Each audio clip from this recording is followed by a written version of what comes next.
Details आपको पता चले कि वो स्टोरी क्या है, उसके इमोशंस पता चले आपको। इसलिए हो सकता है कि थोड़ी लंबी वीडियो बने और उस वजह से मेरे को 2 पार्ट में ये वीडियो लानी पड़ेगी, क्योंकि एक बार में मैं इतनी लंबी वीडियो अपलोड नहीं कर पाऊंगा यार। मतलब एडिट करने में और वॉइस ओवर करने में वाट लगती है, समझा करो। तो चलो फिर ये वीडियो शुरू कर लेते हैं और बाकी बातें वीडियो के एंड में कर लेंगे। यहाँ पे मूवी की शुरुआत में हमें जुजुत्सु काइसेन की जो आपने एनिमे देखी है उससे 1 साल पहले का सीन दिखाया जाता है, नवंबर 2016 का, टोक्यो हाई स्कूल का। यहाँ पे एक 16 साल का लड़का होता है जिसका नाम होता है यूटा ओकोत्सु, और उसको उसके 4 सीनियर्स यहाँ पे ग्रेजुएशन डे पे बुली कर रहे होते हैं। यूटा उनसे रुकने के लिए कहता है, लेकिन वो काफी अकेला होता है और काफी ज्यादा डरा हुआ होता है। और जब उनमें से एक यहाँ पे यूटा को धमकी देता है कि वो उसको जान से मार डालेगा, तभी यहाँ पे यूटा कहता है रीका, जिसके बाद यहाँ पे कर्स स्पिरिट आ जाता है और जो ये लड़के होते हैं जो सिर्फ बुली कर रहे होते हैं वो इनकी वाट लगा देता है कर्स स्पिरिट, ठीक है ना, जिससे कि यूटा सेफ होता है और बाहर बारिश होना शुरू हो जाती है और वो कहता है आई एम सॉरी। यहाँ पे हमें दिखाया जाता है कि क्लोजेट के अंदर वो सारे बुलीज को बंद कर दिया गया होता है और उसमें से खून निकल रहा होता है। दूसरी ओर यहाँ पे हमें दिखाया जाता है कि यूटा को डिटेंशन सेंटर में रखा जाता है और इधर गोजो जुजुत्सु काउंसिल के साथ ये बात कर रहा होता है कि अब यूटा का क्या किया जाए। गोजो ये कहता है कि उसको जान से नहीं मारना चाहिए क्योंकि उसकी ताकत काफी कमाल की है और ये हमारे काफी काम भी आ सकता है। इस वजह से यहाँ पे यूटा को गोजो के अंडर रखा जाता है। गोजो डिसाइड करता है कि वो यूटा को जुजुत्सु हाई में एडमिशन दिलवाएगा और जब वो यहाँ पे यूटा के पास बात करने के लिए आता है तो उसे यहाँ पे यूटा के पास से एक टूटा हुआ चाकू मिला होता है। तो यूटा उसे बताता है कि जब भी वो उसको अपने आप को मारने की कोशिश करता है तो रीका उसे अपने आप को मारने नहीं देती है और ये सब रीका की वजह से हुआ है। यहाँ पे गोजो यूटा को बताता है कि तुम हमारा स्कूल ज्वाइन करोगे, लेकिन यूटा स्कूल ज्वाइन करने से मना कर देता है क्योंकि यार वो लोगों के साथ घुल मिल नहीं पाता और वो नहीं चाहता कि उसकी वजह से कोई और स्टूडेंट हर्ट हो। तो गोजो कहता है कि कब तक ऐसे रहोगे, ऐसे तुम अकेले हो जाओगे और दोस्त भी नहीं बना पाओगे, और जो तुम्हारे पास ये कर्स एनर्जी है इसका इस्तेमाल तुम लोगों की मदद करने के लिए भी कर सकते हो और हम तुम्हें सिखाएंगे कि इस ताकत का इस्तेमाल कैसे किया जाता है। इंट्रोडक्शन सीक्वेंस में हमें दिखाया जाता है यूटा उठता है और जुजुत्सु हाई की ड्रेस पहनता है। यहाँ पे उसने एक नेकलेस पहन रखा होता है जिसमें एक रिंग होती है। यहाँ पे वो गोजो से मिलता है और फर्स्ट ईयर के जो स्टूडेंट्स होते हैं माकी, जेनिन, इनु, टोगे और पांडा, ये लोग यहाँ पे नए ट्रांसफर स्टूडेंट के बारे में बात करते हैं और क्लास में जा रहे होते हैं। यहाँ पे पांडा ये बताता है कि वो जो बच्चे थे उनको जान से नहीं मारा गया था, बस वो जख्मी हुए थे। माकी यहाँ पे ये कहते हैं कि वो यूटा को सीधा कर देंगे और टोगे तो यहाँ पे कुछ कहते ही नहीं है भाई, टूना मेयो और बोर्नेटो फ्लेक्स कहता है बस। यहाँ पे गोजो यूटा को इंट्रोड्यूस करता है क्लास से, लेकिन ये स्टूडेंट्स को ज्यादा इंटरेस्टेड नहीं होते। तभी यहाँ पे जब यूटा क्लास में आता है वो कुछ कहता भी नहीं है और वो काफी ज्यादा नर्वस होने लग जाता है। तभी यहाँ पे रीका सामने आती है जिसे देख के सारे के सारे सॉर्सर्स तैयार हो जाते हैं अटैक करने के लिए और माकी यहाँ पे यूटा को डांटती है कि तुम्हारी हिम्मत कैसे हुई एक कर्स स्पिरिट यूजर होके जुजुत्सु हाई में आने की। यहाँ पे गोजो बताता है कि तकरीबन हर साल जापान में 10,000 लोग रहस्यमय तरीके से मारे जाते हैं कर्सेस की वजह से,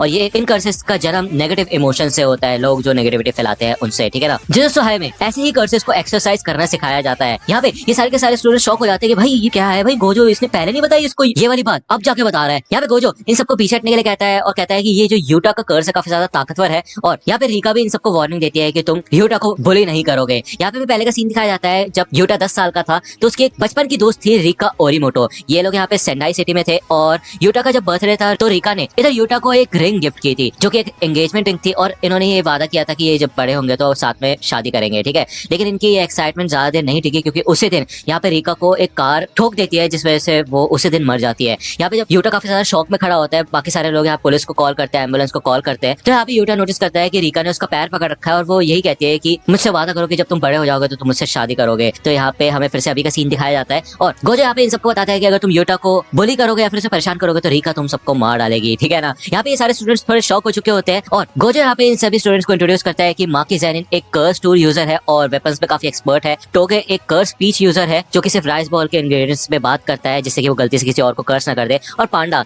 एक कर्स कॉप्स है जिसके अंदर कर्स एनर्जी इम्ब्यू की गई है, ठीक है ना। यहाँ पे यूटा और माकी मन में यही सोचते हैं कि भाई गोजो का टीचिंग स्टाइल बड़ा अलग है, भाई ये मतलब क्या बंदा है ये। यहाँ पे इनकी दोपहर के असाइनमेंट में माकी और यूटा को एक साथ रखा जाता है जो कि बिल्कुल भी खुश नहीं होती यहाँ पे माकी। यहाँ पे यूटा उससे छोटी बड़ी बात करने की कोशिश करता है, लेकिन यहाँ पे माकी उसे भाई ज्यादा भाव नहीं देती। उसे वो यही कहती है कि इतने समय से रीका तुम्हें बचाती आई है और तुम ऐसा एक्ट करते हो जैसे कि तुम ही विक्टिम हो, तुम्हारे साथ ही सारी बुरी चीजें हो रही है। देखो मैं तुम्हें वार्निंग दे रही हूँ, जुजुत्सु काइसेन में आगे बढ़ने के लिए हमारे पास एक गोल होना चाहिए। तभी यहाँ पे पांडा और टोगे आ जाते हैं और वो यहाँ से निकल जाती है। पांडा यहाँ पे माकी की तरफ से यूटा से माफी मांगता है उसके बिहेवियर के लिए और टोगे भी इधर उससे एग्री करता है, लेकिन यहाँ पे यूटा समझ जाता है उसको थोड़ा बहुत, ठीक है। यहाँ पे गोजो माकी और यूटा को एक एलिमेंट्री स्कूल में लेके जाता है जहाँ पे 2 बच्चे गायब हो चुके होते हैं, बेसिकली कर्स ने उन बच्चों को कब्जे में ले लिया होता है, ठीक है। यहाँ पे माकी यूटा को बताती है कि स्कूल्स और हॉस्पिटल्स ऐसी जगह है जहाँ पे काफी ज्यादा नेगेटिव इमोशंस होते हैं, इस वजह से ऐसी ही जगहों पे सबसे ज्यादा कर्सेस देखे जाते हैं। गोजो यहाँ पे इनको इनके असाइनमेंट बताता है कि तुम्हें उन बच्चों को लेके आना है, फिर चाहे जिंदा हो या फिर मरे हुए हो। यहाँ पे वो एक वेल ड्रॉप कर देता है और कहता है कि जिससे कि वो आसानी से इस कर्स को ढूंढ ढूंढ पाए और बाहरी दुनिया को भी इनके बारे में पता ना चले, ठीक है ना। वेल बंद होने से पहले गोजो इनसे कहता है कि बस कोशिश करना कि मरना मत। यहाँ पे इनके पास रिएक्ट करने का भी टाइम नहीं होता और ये वेल क्लोज हो चुकी होती है, ठीक है। यहाँ पे यूटा देखता है कि माकी कुछ लो ग्रेड कर्सेस के साथ लड़ रही होती है और वो आसानी से इन सबकी बैंड बजा देती है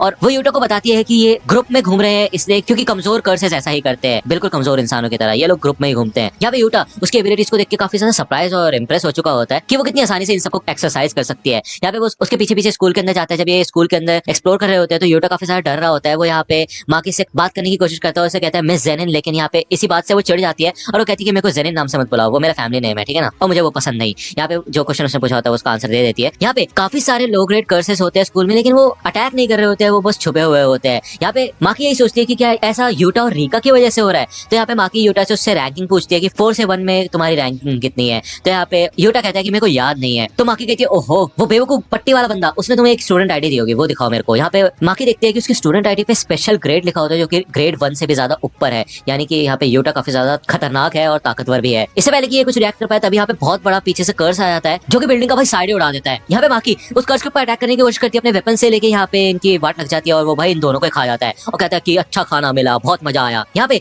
ये दोनों भाई उस कर्स के पेट में आ चुके होते हैं। माकी को यहाँ पे काफी गुस्सा आता है कि उसका टूर यहाँ पे खो चुका है। यूटा तो भाई शॉक हो चुका होता है, उसको तो याद दिलाना पड़ता है कि उसको खा लिया गया है। वो यहाँ पे ये कहता है कि मेरे को तो ये भी नहीं पता कि रीका को बुलाते कैसे है। तो माकी कहती है चिंता करने वाली कोई बात नहीं, क्योंकि एक बार वेल नीचे गिर जाएगा तो हमारी मदद के लिए कोई ना कोई तो आ जाएगा, लेकिन वो फिर भी गुस्सा आ रहा है। तभी इनको यहाँ पे रोने की आवाज सुनाई देती है। पीछे वो 2 बच्चे होते हैं जिनको ये लोग ढूंढते हुए आए होते हैं और इनके ऊपर कर्स का इफेक्ट हुआ होता है, ठीक है, और इनमें से एक छोटा वाला तो बेहोश भी हो चुका होता है। यूटा कहता है कि इनको क्या हुआ और हम क्या कर सकते हैं इनकी मदद करने के लिए। तो माकी ये कहती है कि तुम्हारी तरह सब लोग कर्स एनर्जी को झेल नहीं सकते। यहाँ पे हमें दिखाया जाता है कि माकी भी इधर कर्स एनर्जी को नहीं झेल पा रही होती है और वो भी बेहोश होना शुरू हो जाती है। यहाँ पे वो बच्चे मदद की भीख मांगते हैं और यूटा कहता है कि मैं तुम्हारी मदद नहीं कर सकता। माकी यहाँ पे थोड़ा सा होश में होती है और वो यही कहती है कि बताओ मेरे को यूटा कि तुम जुजुत्सु हाई में क्यों आए, क्या अचीव करना चाहते हो तुम। तो यहाँ पे यूटा कहता है कि मैं बस चाहता हूँ कि किसी को नुकसान ना पहुंचे और मैं गोजो की बात से सहमत हूँ कि अगर मैं सबसे अलग रहूंगा तो मैं काफी ज्यादा अकेला पड़ जाऊंगा। मैं चाहता हूँ कि लोगों को मेरी जरूरत पड़े जिससे कि मेरे दोस्त बने और मेरे अंदर काफी ज्यादा कॉन्फिडेंस है जिससे मैं अच्छी जिंदगी जी सकूं। तो माकी कहती है कि उससे पहले तुम्हें कर्सेस को एक्सरसाइज करना होगा, उसके बाद ही तुम्हारे अंदर कॉन्फिडेंस आएगा और नए नए दोस्त बनेंगे। जुजुत्सु हाई में यही चलता है। यहाँ पे वो बेहोश होकर नीचे गिर जाती है और इससे यहाँ पे हमें यूटा के रिंग दिखाई जाती है। यहाँ पे वो रीका से कहता है कि प्लीज मेरी मदद करो और अपनी ताकत मेरे को दो। यहाँ पे तभी भाई रीका आती है और उस कर्स की ऐसी तैसी कर देती है, भाई उसको चीर फाड़ करना शुरू कर देती है। गोजो यहाँ पे वेल के बाहर से ये सब देख रहा होता है और वो कहते हैं कितना खतरनाक सीन है ये। रीका यहाँ पे अपनी फुल पावर में मैनिफेस्ट हो चुकी होती है और यूटा इधर माकी और उन दोनों बच्चों को वेल से बाहर निकालने के लिए भाग के आ रहा होता है।